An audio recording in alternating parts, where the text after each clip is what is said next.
اور لکھنے والے لوگوں کی تعداد نہایت قلیل ہے۔ رفیق مسعودی پروفیسر جی آر بچہ کو اپنا سرپرست مانتے ہیں، جنہوں نے انہیں سائنس کے موضوع سے ہندی کی جانب مائل کیا۔ اس کے بعد رفتہ رفتہ ڈاکٹر مسعودی کی ہندی زبان پر اس قدر دسترس ہوئی کہ ہندی کے مقبول ناقدین اور تخلیقات میں شمار ہونے لگے۔ ہندی تنقید میں موصوف پروفیسر نامور سنگھ کو اپنا استاذ تسلیم کرتے ہیں، جن کی بدولت انہیں نہ صرف ہندی تنقید کی سدبود پیدا ہوئی بلکہ فنی ترجمہ نگاری پر بھی اعلیٰ عبور حاصل ہوا۔ رفیق مسعودی صاحب نے کئی ہندی کہانیاں لکھی ہیں، مگر نہ جانے کس وجہ سے انہیں شائع نہیں کروا رہے ہیں۔ ڈاکٹر رفیق مسعودی کشمیری، اردو، ہندی، انگریزی، تمل، تیلگو، کنڑ، پنجابی اور ڈوگری جیسی زبانوں کا بھی علم رکھتے ہیں۔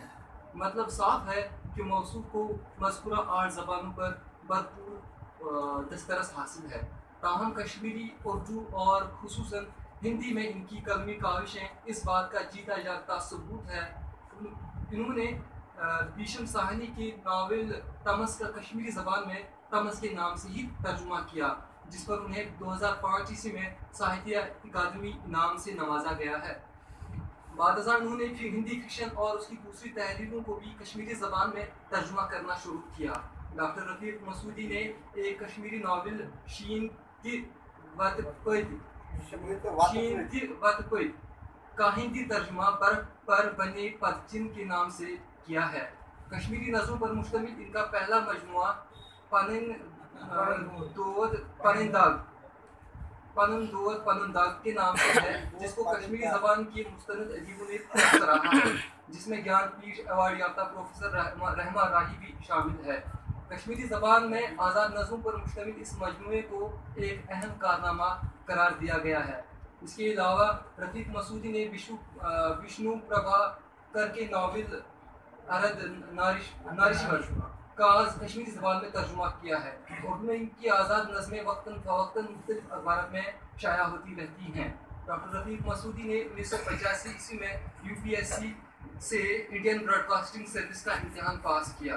موصوف نے ہندوستان کی 20 ریاستوں میں کشمیر، ممبئی، گوا، شیلانگ، ایزول وغیرہ وغیرہ میں بھی بحیثیت براڈ کاسٹر اپنی خدمات انجام دی ہیں۔ ان کی سرپرستی میں بیک وقت ہندوستان کی 53 کیندروں کی نشر و اشاعت ہوتی رہی۔ رفیق مسعودی صاحب دوردرشن سری نگر اور آل انڈیا ریڈیو سری نگر کے ڈائریکٹر بھی رہ چکے ہیں۔ انہیں جموں کشمیر کی حکومت نے 2006 میں Jammu Kashmir academy of art, culture and languages کا سیکریٹری نامزد کیا، جہاں موصوف 2008 تک اپنی خدمات بحسن و خوبی انجام دیتے رہے۔ رفیق مسعودی صاحب کو 1996 سے 1996 تا 1999 تک مسلسل 3 بار آکاشوانی سالانہ ایوارڈ سے سرفراز کیا جا چکا ہے، جو اپنے آپ میں ایک بڑا اعزاز بھی ہے۔ انہیں 2017 میں کشمیری ادب اور کلچر اور ثقافت کے فروغ میں سماپا کے نام سے بھی نوازا جا چکا ہے۔ بحیثیت deputy director general Prasar Bharati اور بحیثیت ایک ہندی، اردو اور کشمیری ادیب کے انہوں نے ناقابل فراموش کارنامے انجام دیے ہیں۔